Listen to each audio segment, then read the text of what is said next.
لەگەڵ دکتۆر کاروان سەباح حەورامی بەڕێوەبەری گشتی سەرچاوەکانی ئاوی هەرێمی کوردستان گفتوگۆکەین کە میوانی کوردستان 24 ئەم کاتت باش دکتۆر دۆخی ئاوی ژێر زەوی لە هەرێمی کوردستان لە چه ئاستێکە؟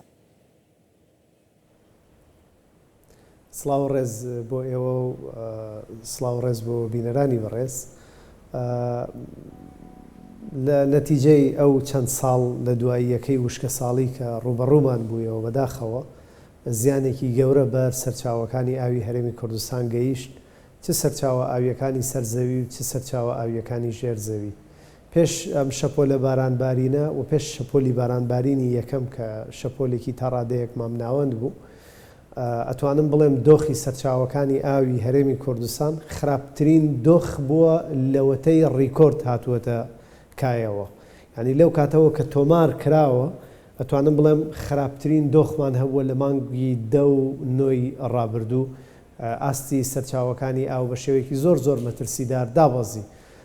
ئەم شەپۆلەی کە ئەمڕۆ ئەم چەند ڕۆژەی هەرێمی کوردستان دەگرێتەوە، تەوان ئەم بە گوێرەی ئەو وێنە ئاسمانیانەی کە دەگەن شەپۆلەکە بەردەوام گۆڕانکاری بەسەرادێ، بۆیە هەندێک جار ئەو پێشبینیەی دەیکەی 100% دەرناچێت. ینی هەندێک جار بەڵام بەگشتی دڵخۆشکەرە یاخودنا ینی پێش و دوا دەکا.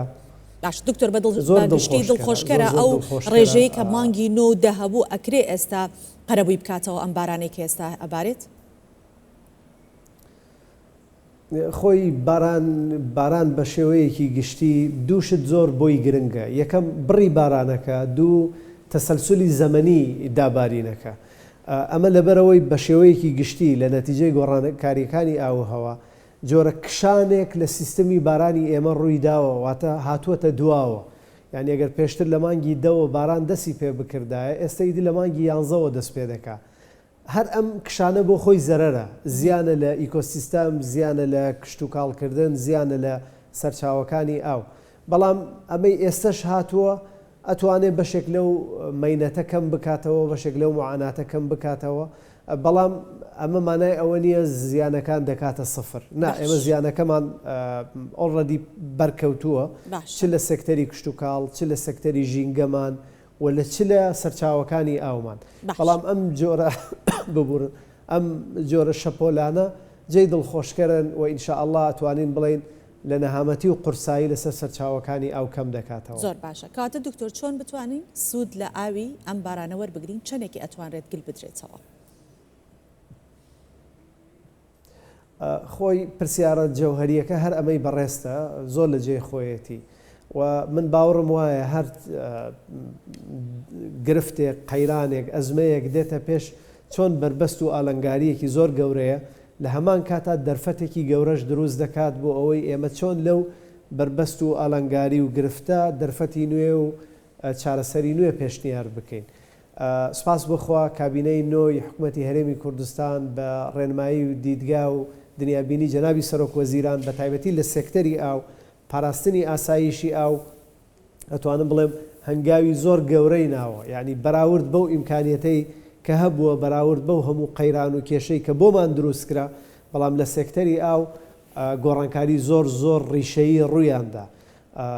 سیاسەتەکەشمان بەرەو ئەوەیە کە هیچ دڵۆپێک لە ئاو تا بتوانین بەبێ سوود وەرگرتن نەڕوات و بە تایبەتتریش باراناو.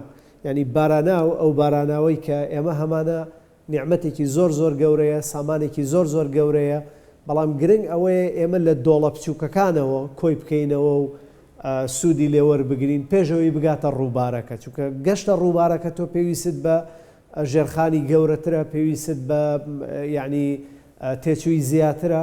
بۆیە ینی ئێمە بەرەوە ئاراستەیەن کە ئیدارەی ئاو لە دۆڵە بچووکەکانەوە باشە کەواتە گەروا بێت دێنە سەر گرنگی پۆند و بەنداوەکان جگە لە سوود بۆ کەرتەکانی گەشتیاری و کشت و کاڵی. ئەمە تا چەند مەترسیەکانی لافاویش کەمەکاتەوە ئەو کۆکردنەوەی ئاوەی کە دەڵێیت لە دۆڵەکانەوە ئەبێ کۆ بکرێتەوە، چۆنیش ئەکرێت سوودی لێوەرگیرێ؟ بەڵێ جا ئەمە هەم متابقە لەگەڵ ئەوەی کە ئێمە چۆن یعنی شتێک کە پارەی لێ سەرفکەین چەند ئیسفادەمان دەداتەوە. لەسەر ئەو بنەمایە دەبینی ئەم پرۆژە نوێیانەی کە لە کابینەی نۆ جێبەجێ کران هەمویان چەند جۆرێک سوودیان هەیە. مەسەلا ئەو بەنداوانەی تۆ دەیان بینی ئەوە خۆت باست کرد بۆ کشتتوکاڵە و گەشتیاریە و بژانەوە و شارس نشینیە و بۆ سوودی ژینگەییە بۆ بابەتی پاراستنی لافاوە بۆ پاراوکردنەوەی ئاوی ژێرزەویە ئەو پۆندانەی کە هەبوون کە من بێگومانم لەگەڵ ئەو شەپۆ لە بارینە ئەگەر ئەو ژێرخانە نەبووایە کە بەشێکی هێشتا تەواو نەبووە من بێگومانم ئەو بارانە دەبووە کارەساتی زۆر گەورە یعنی لە نعمەتەوە دەبووە زەرەر لە بۆمان بەڵام ئێستا بەبوونی ئەو بەندا و پۆند و پرۆژانەی کە هەیە وا دەکات بارانەکە نەبێتە لافاو بەڵکو کۆ ببێتەوە بتوانین سوودی لێوەرگین لە کاتی ئێستا کە من و بەڕێزت قسە دەکەین لە ماوەی ئەو 4 ساڵەی کابینەی نوێی حکوومەتی هەرێمی کوردستان حدودی 8 بەندا و دروستکراوە حدودی 20 پۆند دروستکراوە پۆندی هەرەوەزی دروستکراوە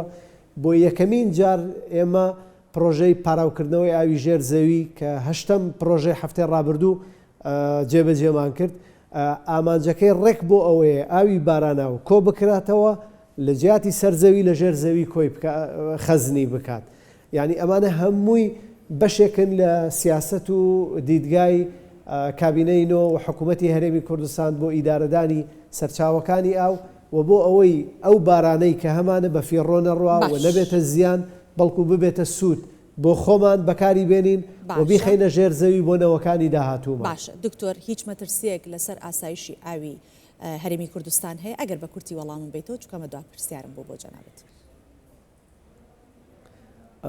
بابەتی ئاسایشی ئاو بۆ هەموو ڕۆژهەڵاتی ناوەڕاست و باکووری ئەفریقا تا دەگاتە ناوەڕاستی ئاسیا تەحەدیەکی زۆر گەورەیە ئەتوانم بڵێم گەورەترین تەحەدی ئەم چاخەی مرۆڤایەتیە لەم ناوچەیە بەڵام دۆخی هەرێمی هەر ناوچەیەکیش تایبەتمەندی خۆی هەیە دۆخی هەرێمی کوردستان بەو دیدگابینەی حکوومەتی هەرێمی کوردستان بە پشتیوانی خەڵکی کوردستان ئەتوانم بڵێم کە ئینشاءالله دووچاری گرفتی زۆر گەورە نابینەوە بەمەرجێک ینی هەمومان وەکو یەک دەست ئیش بکەین لە پێناوی پاراستن یەک دووش بەکارهێنانێکی عاقلانەی ئەو سەرچاوە ئاویانەی کە هەمانە بەشی ئەوەمان هەیە کە تووشی کارەساتی زۆر گەورە نەبین خوا نەخواستە.